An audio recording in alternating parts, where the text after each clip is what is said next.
43쪽 복서 먼저 할게. 43쪽부터 47쪽까지 먼저 문제 풀고 답 확인해보자. 자, 답 확인 해보자. 자, 1번 빈칸 바로 이제 해보면 1번에 의문이고요.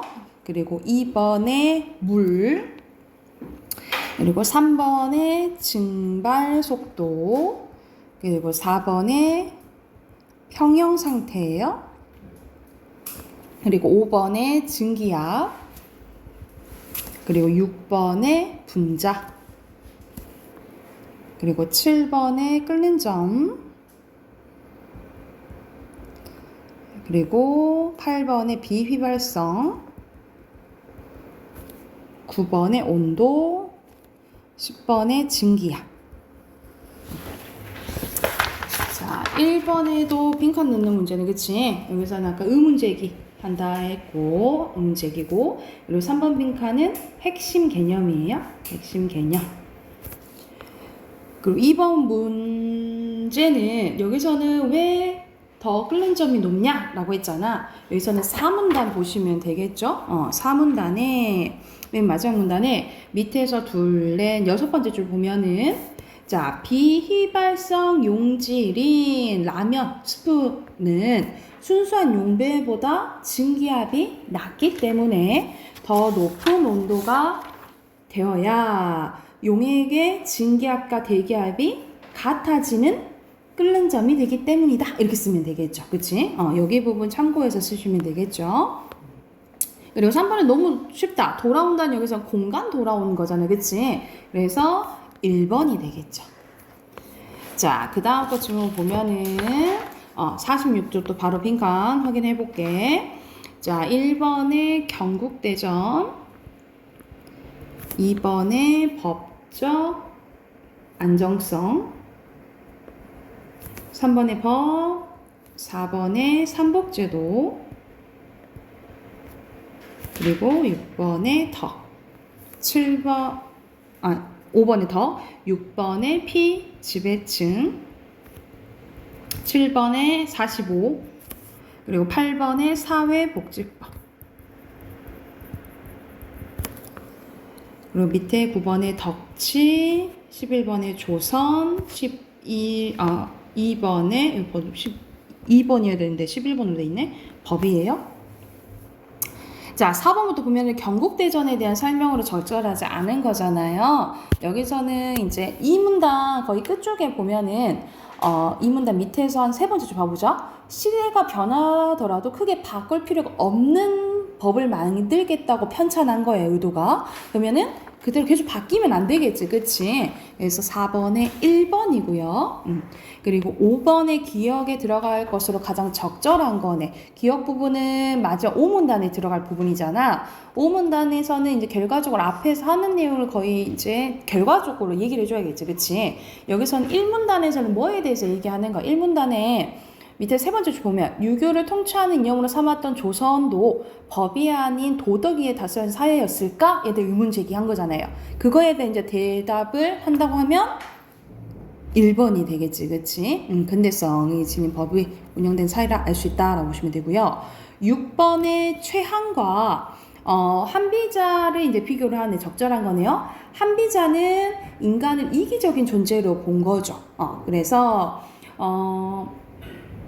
왕이 덕으로 사람을 다스리는 건 한계가 있으니까 법으로 사람을 다스려야 되고, 그리고 궁극적으로 그래야지 나라가 부가 되고 강해질 수 있다라고 얘기를 했다는 거죠. 근데 최항에 관련된 것은 최항은 3문단 보면 되겠지. 3문단에 둘, 넷, 6번째 줄 보면은 최항은 이제 뭐라고 봤냐면 6번째 줄을 보면은 법이 덕치라는 이상을 위한 수단으로 사용된다라고 봤어요. 그지? 그러면은 덕치를 봐야겠죠? 덕치에 의해서 필요하다라고 본 거야. 가장 적절한 것은 5번이 되겠죠. 최항은 덕치, 한비자는 부국 강벽을 위해서 법이 필요하다라고 본 거고요. 그리고 7번에 어휘 문제 또 나왔네. 그지? 알맞지 않은 것은 4번이죠. 참작은 미리 이제 비추어서 고려한다 이런 뜻이고, 이건 헤아리는 건 뭐 예측 뭐 이런 뜻이겠지, 그치? 이해가 되겠죠? 그러면 우리 문학 펴볼까요? 문학 126쪽 펴봅시다.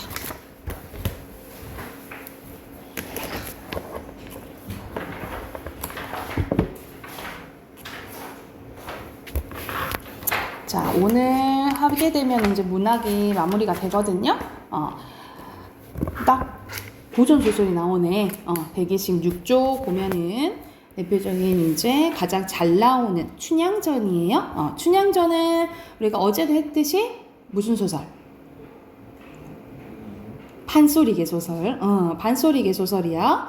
그래서 이 설화를 기반으로 보통 이제 설화는 입으로 전해진 설화를 기반으로 판소리가 만들어지고, 이 판소리를 기반으로 만들어진 이 판소리계 소설이에요. 그래서 보통 춘향전, 흥부전, 별주부전 같은 거 있잖아. 그리고 춘향이 말고 심청전 이런 것들이 다 판소리계 소설이라고 보시면 돼요. 그리고 잘 안 나오고, 요즘엔 좀 잘 안 나오고, 예전에 조금 나왔는데 요즘 잘 안 나오는 게, 우리가 고전 소설 그리고 현대 소설 이렇게 나누잖아. 이 기준이 19세기라 했죠. 1894년 가보개월 기준으로 이전이 고전 소설, 이후가 이제 현대 소설이라고 하는데, 갑자기 뿅 하고 변하진 않았을 거 아니에요, 그치? 그 과도기적의 모습을 보이는 게 뭐냐면 신소설이라고 있어요. 그래서 판소리계 소설이 나중에 이제 1910년대 초반에 신소설로 이제 나눠지긴 하는데, 예전에는 조금 나왔는데 요즘은 잘 안 나오더라고요. 그래서 근데 이렇게 4단계를 거친다라고만 알고 계시면 돼요. 자, 그러면 이제 춘향전의 대표적인 이제 이야기는 러브 스토리이기도 하지만, 이때 당시에 이제 조선의 신분제도에 대해서 얘기하는 것도 있고, 왜냐면은 춘향이가 신분이 났는데 이몽룡을 만나서 신분이 이제 제약을 벗어나게 된 거죠. 또는 이때 당시에 탐관오리에 대해서 비판하는 내용을 담은 이야기라고 보시면 됩니다. 자, 가 부분 보면 이때 어사또, 특히 고전소설 볼 때는 누가 뭘 말하는지, 이러한 단어를 통해 누가 누군지를 잘 봐야 돼. 그래야지. 왜냐면은 내용 일치 문제, 그 문제가 많이 나오거든요. 얘가 뭐를 했다 이런 것에 대해서 나오기 때문에. 왜냐면은 말 그대로 지금 현대 소설과는 조금 옛스러운 말투가 많이 나오기 때문에 해석하기 어렵잖아. 그래서 모의고사에서도 되게 내용 일치 문제가 많이 나와요. 잘 해석했냐 이걸 이제 보기 때문에 누가 어떤 말을 했는지, 어떤 행동을 했는지를 잘 봐야겠지. 여기서 어사또는 이몽룡이를 얘기를 해. 이몽룡이에요. 어사또 부하들간을 통한다. 서리를 보고 눈길을 보내니 서리 중방 거동보석 역조를 불러서 단속할 때, 이리 가서 수군 저리 가서 수군, 이거 속닥속닥 하던 것은 즉 이제 암행어사 출두할 때가 됐다라고 이제 이제 명령을 내리는 거예요. 서리 역절 고동보석 외열만건 공단 모자에 세패랭이 물러쓰고 석자간발 새 집신에 한삼 고이 산뜻하게 차려입고 육모 방망이 사슴 가죽끈 손목에 걸어지고 여기 번쩍 저기 번쩍 남원읍이 우글우글 청팔 역동 거동보아 나와 문집하라 달같은 마패를 지규법 나왔네 햇빛같이 번쩍 들어서 암행어사 출두요 했다라는 거지. 외치는 소리에 강산이 무너지고 천지가 뒤집히는 듯 하대요. 뭐뭐 듯이 하니까 지규법 당연히 또 나온 건데, 사실 이 소리에 진짜 강산이 무너지고 천지가 뒤집어지겠어? 그건 아니겠잖아. 부풀려서 얘기하는 과장법 쓰였고요. 자, 초모 금수인들 아니 떨겠냐? 떤다 이 말이잖아. 일부러 의문문 형식으로 표현한 서리법도 쓰였네. 그래서 여기서는 과장법이랑 서리법 쓰였다라고 보시면 되고요. 직유법도 쓰였고, 출두야 했다는 거죠. 모든 아전들 들라 공영이요 했다라는 거죠. 여기서는 이제 각각 마을의 호장, 이방, 수영 얘기하는 거야. 이거 죽겠다고 막 암행어사 출두하니까 사람들이 막 도망가는 거예요. 그래서 여기까지는 이제 도망가는 모습을 보이고, 다음 단어로 갈게. 모든 수령들이 도망가는데 거는 모습들 봐라 이 말이야. 인계 들고 강정 들고, 원래 뭐를 챙겨야 되는데 인계를 챙겨야 되는데 하도 정신이 없으니까 강정을 들고 간다 이 말이야. 먹는 거. 병부 읽고 송편 들고 탄건 읽고 용수 쓰고 갓입고 소반 쓰고 칼집 쥐고 오줌 니기 부서지는 게 보문고요 깨지는 게 북가장고라 하면서 여기서는 막 도망가는 수령들이 막 도망가는 모습을 우스꽝스럽게 나열했다라고 보시면 돼요. 우스꽝스럽게 나열했으니까 비슷한 문장 구조 뭐뭐하고 반복되잖아. 그러면 대국법으로도 볼 수 있고 나열됐으니까 열거법으로 볼 수도 있겠죠. 그쵸? 자, 그리고 여기서는 어제도 잠깐 했잖아. 우리가 이거는 한 문장으로도 표현할 수 있잖아. 예를 들어서 모든 수령들이 정신없이 도망갔다. 이 한 줄만 써도 돼. 근데 엄청 자세하게 표현했잖아요. 그쵸? 이런 식으로 대구와 열거법으로 이 장면을 자세하게 표현해서 이것을 장면의 구체화라고 해요. 그래서 고전 소설에서 이런 식으로 한 장면을 좀 자세하게 표현하는 부분이 나온다라고 보면 돼요. 그래서 본관사또가 여기서 본관사또는 변사또를 얘기하는 거예요. 똥을 싸고 멍석, 구멍, 생진, 눈 뜨듯하고 안으로 들어가서 추워라, 문 들어온다, 바람 닫아라, 물 마르다, 목 들으라 있다는 거죠. 원래는 바람 들어온다, 문 닫아라, 그리고 목 마르다, 물 들으라 이래야 되잖아요. 그치? 여기서는 당황해서 이제 말을 바꿔서 표현한 거죠. 우리가 말을 바꾸는 걸 도치라고 하고 이건 도치로 말장난치인 거예요. 그래서 이건 도치에 의한 언어 유희가 쓰였다라고 보면 되겠죠. 그래서 여기서 누굴 우스꽝스럽게 표현한 거야? 변학도를 우스꽝스럽게 표현한 거잖아. 그래서 대체적으로 여기서는 이제 풍자가 드러난다라고 보면 되겠죠. 자, 오른쪽 이어서 보면 관청색 상을 읽고 문짝을 읽고 내다르니 설이 역적 해곤해 죽네 하면서 이제 다들 도망간다라는 거죠. 이때 어사또 이몽룡이 분부하되 그래서 이제 이런 사람을 지칭하는 말은 동그라미에서 표시하는 게 좋아. 누가 어떤 행동을 했는지 보기 좋으니까. 이 골은 대감이 좌청하던 골이라 자기 아빠가 일하던 곳이라 잡소리 금하고 객사로 옮겨라. 그래서 본관사또는 변학도는 봉고 파직이라 해고시킨 거예요. 탐관오리였으니까. 자, 사대문에 방을 붙이고 옥형리 불러 분부하되 네 골 옥에 갇힌 죄수를 다 올려라 라고 한 거야. 근데 그 죄수 중에 저게 집은 누구인고? 라고 무엇인고? 라고 물어보니까 기생 월매 딸이온데 관청에서 포악한 죄로 옥중에 있습니다 라고 한 거죠. 무슨 죄인고? 라고 하니까 본관사또 수청 들라고 불렀더니 수절이 정절이라 수청이 안이 들고 사또에게 악을 쓴 춘향이다 라고 얘기를 한 거죠. 그래서 마지막에 이제 춘향이한테 이제 시험을 들게 하는 거지. 예를 들어서 자기가 이제 이몽룡을 숨기고 야, 너 내 수청도 안 들래? 라고 이제 얘기를 하니까 춘향이가 나를 죽여라 라고 한 거야. 그랬더니 춘향이 보고 고개를 들라. 내가 네 낭군님이다 해가지고 마지막에 춘향이를 구해주고 해피엔딩으로 끝나는 이야기라고 생각하시면 되겠죠. 그래서 여기에 해당되는 것은 문제 옆에 푸는데 조금 안 해준 부분이 있다. 하나 더 써줄게. 여기 아까 남은 단의 첫 번째 문장 있잖아요. 첫 번째 문장은 외치는 소리에 강산이 무너지고 천지가 뒤집히는 듯 초모 금수가 아니 떨겠냐라고 얘기한 부분이잖아. 이건 이제 서술자가 이 상황에 대해서 개입해서 얘기한 부분이에요. 그래서 여기서는 서술자가 개입한 부분이고 개입한 부분을 편집자죠. 논평이라고 한다는 거지. 그래서 여기가 서술자가 또 개입한 부분이라고 보시면 됩니다. 그럼 해당하는 옆에 네 문제 풀어보고 답 확인해 볼게요.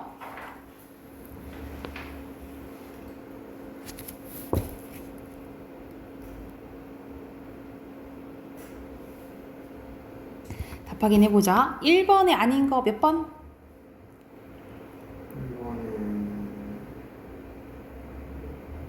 고민됐나 봐. 여기서는 근데 딱 아닌 단어가 딱 있는데 고전 소설은 다 뭐야? 시점이 전지주 작가 시점이지. 그치? 그럼 4번 객관적인 입장 아니죠. 4번이에요. 가장 객관적인 3인칭 관찰자 시점이 이제 객관적이다 보지. 전지 작가 시점은 모든 상황을 다 알고 그 상황에 따라 다 알기 때문에 주관적이라고 객관적이라는 안 봐. 그래서 1번에 4번이라고 보시면 되겠죠.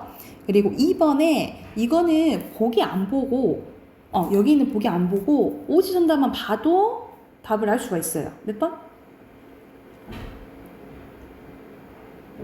5번? 5번? 맞는데요?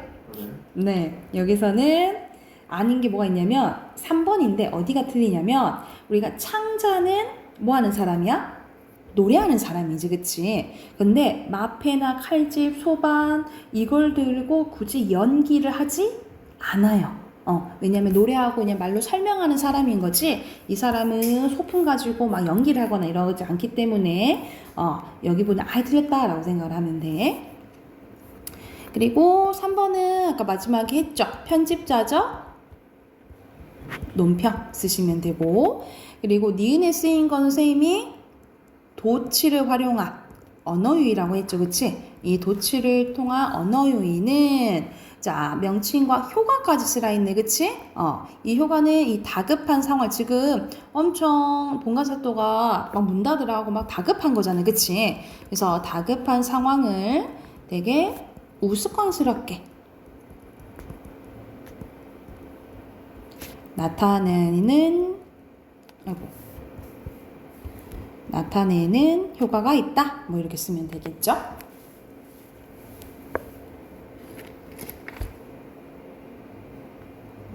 됐을까요? 그러면은 마지막 작품 한번 봐보자. 자, 마지막 작품은 이거는 이제 유명한 이야기인데 왕수제라는 왕수제 뭐지? 이라고 할 거야. 근데 이 왕수제는 누구 이야기냐면 왕건 이야기예요. 대체 왕건 이제 이야기라고 생각을 하면 돼. 그래서 6번 같은 경우는 이제 전체적인 고전 소설의 특징이 나타나네요. 그래서 이런 식으로 소설 관련된 보기는 이제 보고 본문을 봐야겠죠. 6번 보면은 고전 소설은 선인과 악인을 대립해서 권선징악의 가치관이 드러나고 그리고 대부분의 등장인물의 성격 변화가 없는 평면적 인물이고 그리고 주인공은 외모가 출중하고 재주가 남다르대요. 그래서 제자가 인형이 많다 그랬지, 그치? 그리고 이야기의 전개 과정은 시간적 순서가 이로써 순행적이라고 보시면 되고요. 그리고 서사의 초점이 한 인물의 일생이나 그의 역경이 집중되어 있다. 그러면 일대기적 구성이라고 보시면 되겠죠. 그리고 행복한 결말이라는 상투적인 구조를 가지고 있고 그리고 신적인 존재와 인간의 인연을 맺는 경우가 있고요. 그리고 초경험적인 현상들이 자주 일어난다. 그러니까 비현실적인 이야기가 나올 수도 있다라는 거죠. 그래서 이런 것들이 나오는지 확인하면서 이제 본문 보면 되겠지. 자, 그러면 본문 보면 왕생이란 사람이 얘는 태어나자마자 부모를 잃고 양어머니의 보살핌 속에 자라나게 됩니다. 어려서부터 뛰어난 능력을 지녔던 왕생은 중국 외교 사절단의 일원이 되고 중국을 가던 중에 용왕의 딸과 혼인하게 됩니다. 말도 안 되는 일이 일어나는 거지, 그치? 비현실적인 일이고 비현실적인 것은 정기적 요소라고 보시면 되겠죠? 이후 왕생은 용궁을 떠나 송악산 아래에 자리 잡게 됩니다. 그러다 어느 날 칠배로 만든 두건의 베옷을 입은 도사 한 사람이 손에 육환장을 들고 어깨에 바랑을 메고 와서는 왕생한테 갑자기 절을 하더래. 그래서 뭐라 하냐면 뉘시오 도사가 자기는 산인인데 산수를 좋아해서 기러기가 남북으로 오가고 뜬구름이 동서로 흘러가는 것처럼 사방을 이제 다니고 있는데 그러다 이곳에 이르러 대개 집터를 보니 참으로 천하의 명승지가 아닐 수 없습니다. 1년 안에 성인이 태어나니 여기서 성인이 태어난다고 얘기를 한 거야. 이 나라의 주인이 되실 것입니다. 주인장께서는 소중히 잘 기르시기 바랍니다. 저는 3년 뒤에 다시 찾아뵙겠습니다. 하면서 갑자기 노인이 와가지고 이 얘기를 하는 거잖아요. 그치? 그래서 여기서는 약간 이야기 흐름의 과정 뜬금없이 일어나잖아. 그래서 여기에서는 이 노인이 도사가 등장한 것은 고전 소설 중에 약간의 개연성이 떨어지는 거죠. 그것을 우연성이라고 하는데 우연성이 드러나는 부분이라고 보면 돼요. 왕생이 뭐라 하냐면 참으로 위험천만한 소리더군요. 부디 이 말을 입 밖에 내지 않기를 바라오. 그런데 그대의 성명을 알 수 있겠소? 제 이름은 도선으로 중국 사람 일행의 제자입니다. 하고 물러갔대요. 왕생은 도사의 말을 듣고 혼자 기뻐하며 자부심을 가졌대.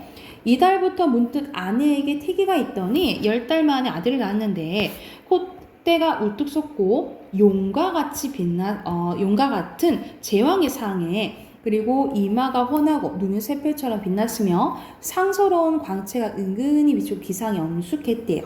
그래서 여기서는 되게 비범한 외모로 봐도 비범한 이제 능력을 가진 거죠. 비범한 외양을 할 수 있고, 그러니까는 어떤 조건이 있던 거예요? 영웅으로서 이제 조건이 있었다라고 보시면 되겠죠. 자, 3년 뒤 과연 도사가 다시 찾아왔대. 왕생의 축하 인사를 올렸다. 주인장께서 성인을 낳으신 걸 축하드립니다. 잘 기르시면 흉악한 무리들을 모조리 평정하고 사만을 통일하여 도탄에 빠진 만백성을 구하고 그리고 후세에 큰 이름을 남기실 분이 되실 것입니다. 라고 얘기를 한 거죠. 오른쪽으로 가면 그 뒤에 부인이 또 딸을 하나 낳았는데 딸은 낳고부터 모습이 초췌해지더니 얼굴에 핏기가 없고 갑자기 숨이 끊어질 듯 숨기운이 약해서 말을 제대로 하지 못했대. 왕생이 무슨 병이기에 몸이 이리도 수척해지는 거요. 그랬더니 부인이 저는 원래 용의 자손이기 때문에 생각해보니까 용의 딸과 결혼했잖아. 그래서 용의 자손이기 때문에 때때로 변신하여 기운을 펼쳐야 하는데 난군을 따라온 뒤로 그렇게 할 수가 없었어요. 그래서 병이 되어 죽을 날에 임박했으니 슬프기 그지없네요. 그래서 자기는 변신을 해야 된다고 얘기를 한 거야. 왕생이 그게 뭐 어려운 일이요. 내가 한번 보고 싶으니 변신해봐요. 라고 하니까 변신하는 건 못 볼 거야 없지만 부부간에는 보여드릴 수 없어요. 난군이 만일 제 병을 낫게 하시겠다면 제 말대로 해주세요.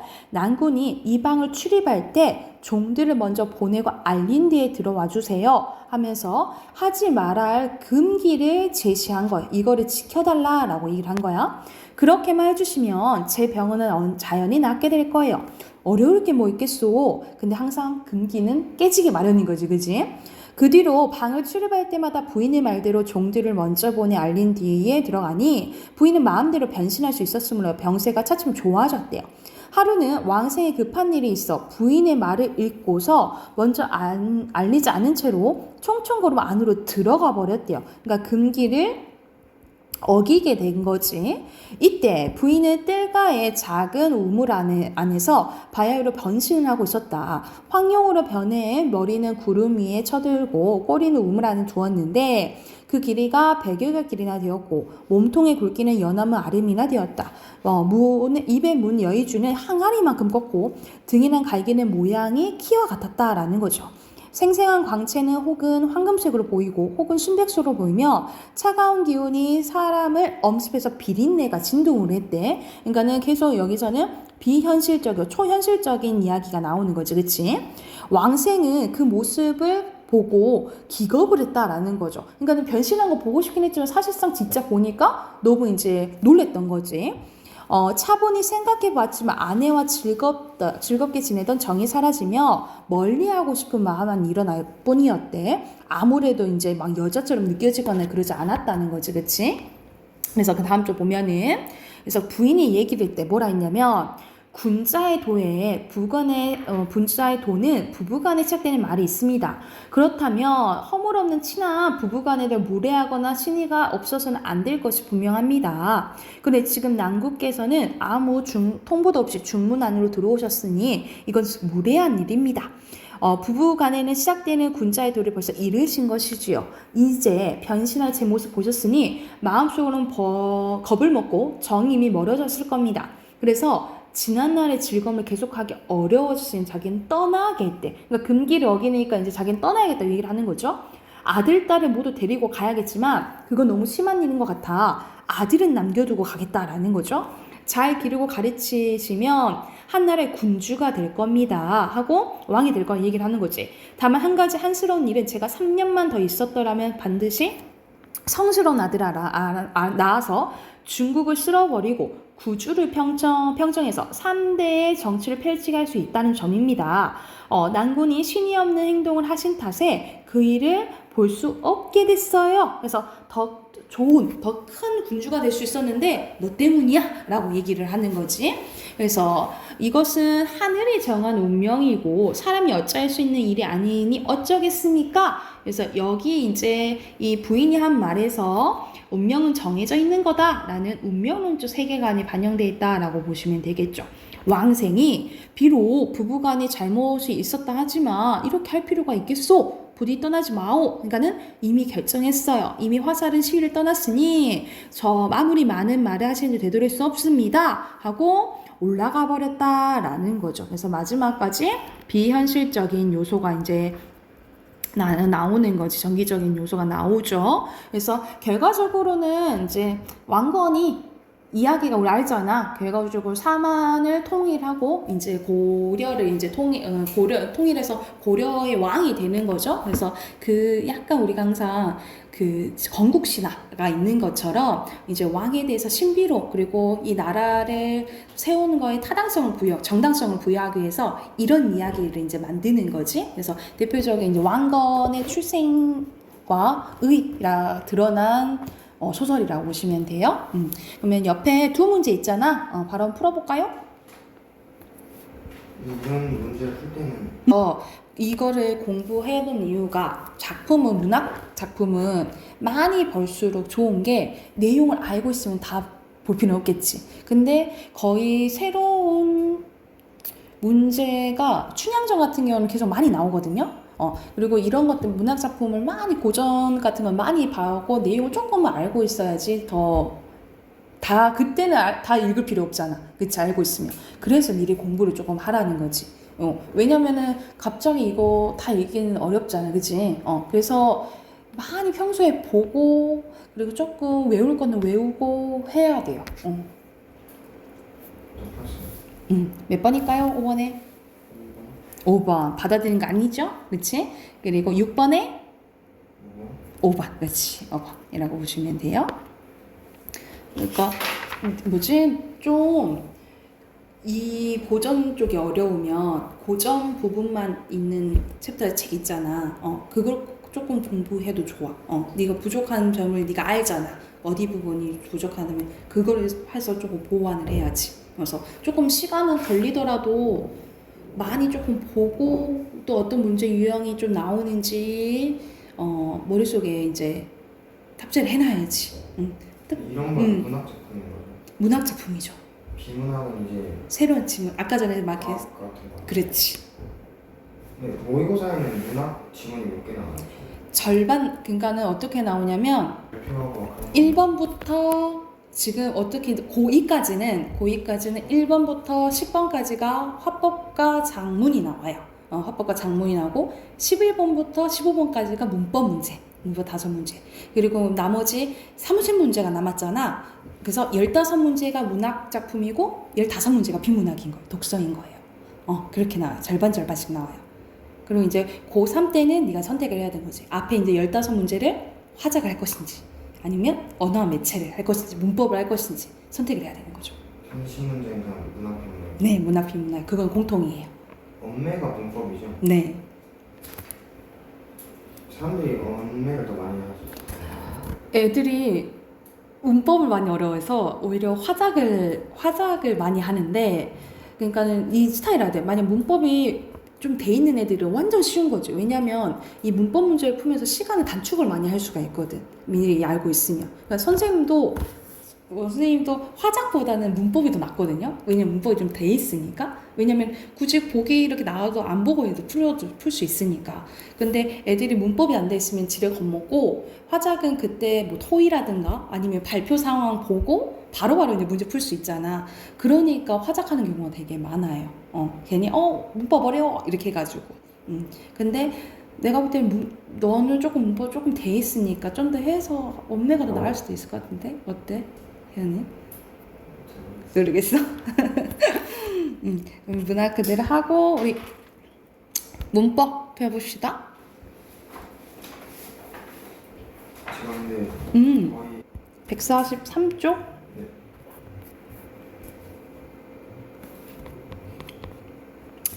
143쪽 다 불러줄게. 173번에 1번이고요. 174번에 3번 객체 아니죠. 그리고 175번에 2번. 얼마나 되겠어요? 자, 146쪽 보면은 여기서는 올바른 문장 표현에 대해서 이제 나오는데 문제가 크게 네 가지 부분으로 나와 있어요. 첫 번째는 필요한 문장 성분 갖추는 거고, 그러니까는 우리가 가끔 가다가 필요한 문장 성분이 있는데 빼먹는 경우가 있다라는 거지.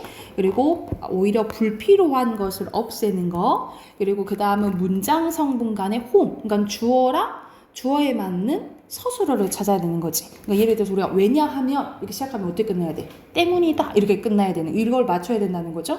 그리고 중의성을 해줘야 되는 건데, 우리 중의성은 뭐야? 여러 가지로 해석되는 거지. 이런 것을 확실히 해줘야 된다라는 거죠.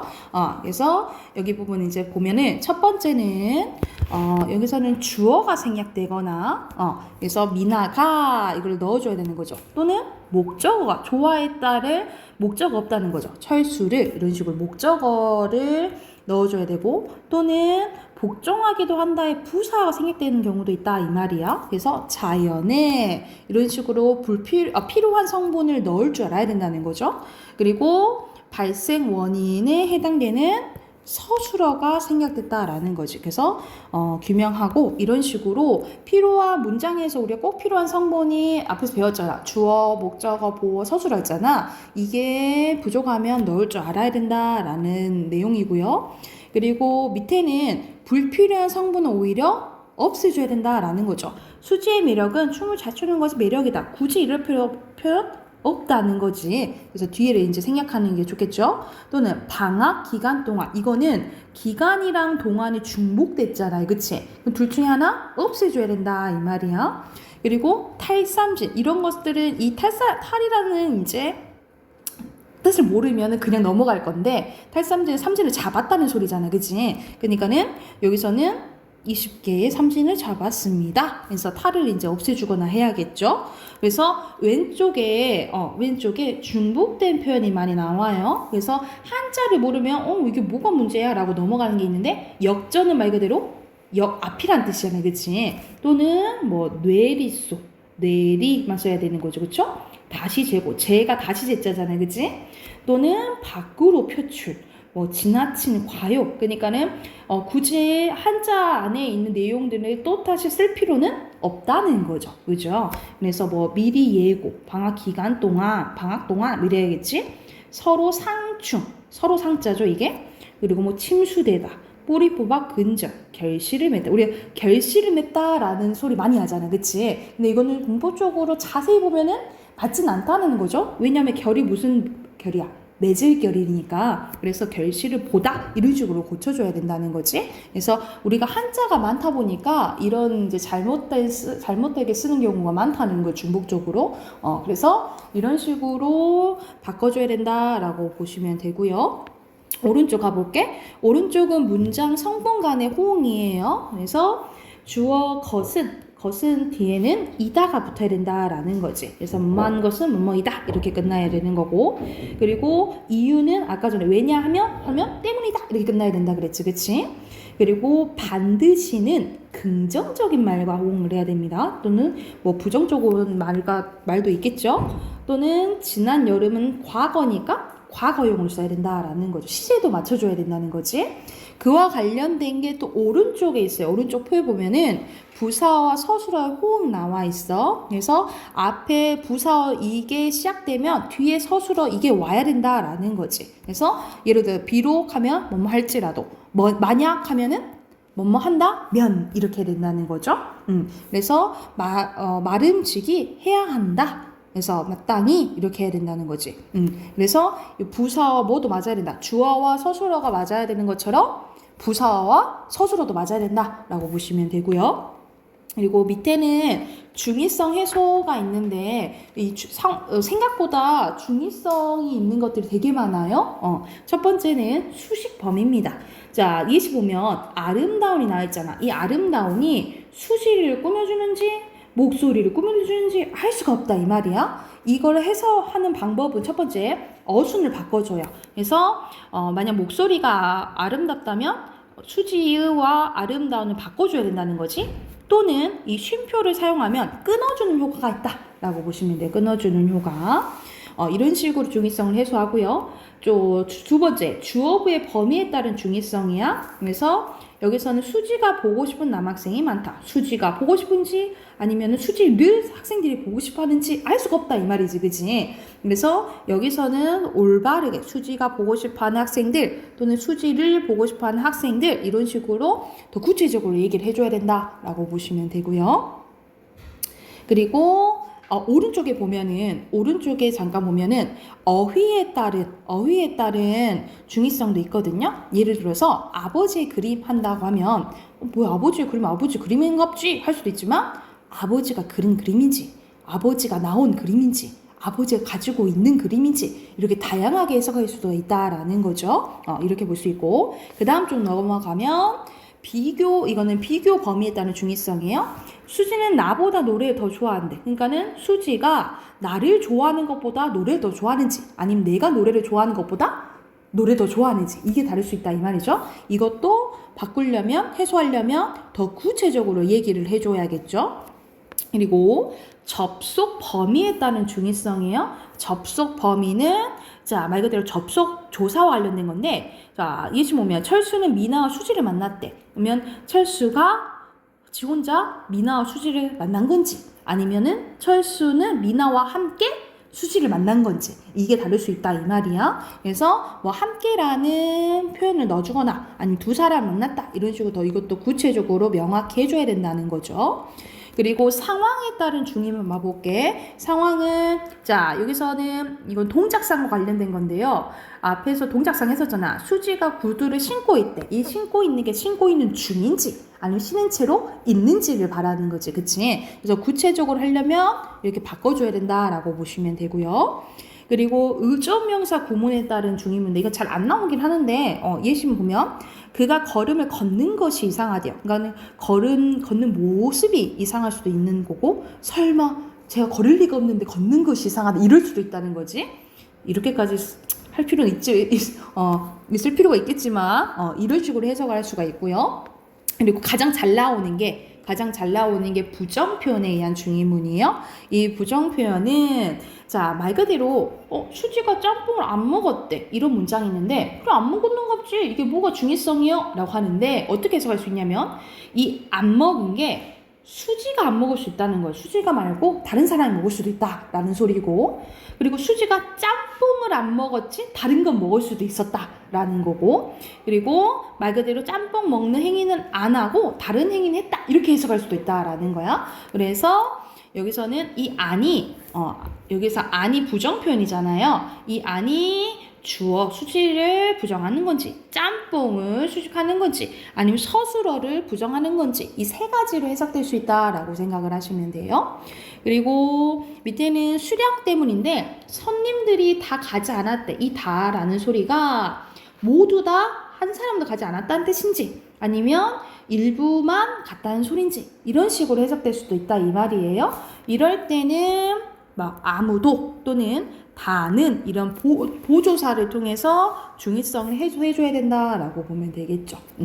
그러면 뒤에 문제 176번부터 해당하는 거 184번까지 여기까지 숙제로 할까? 숙제로 하자. 152쪽까지 숙제해 오시고 이거는 시험 대비 끝나고 할 거니까 미리 그냥 풀어 놓으세요. 오늘 풀어 놓으시고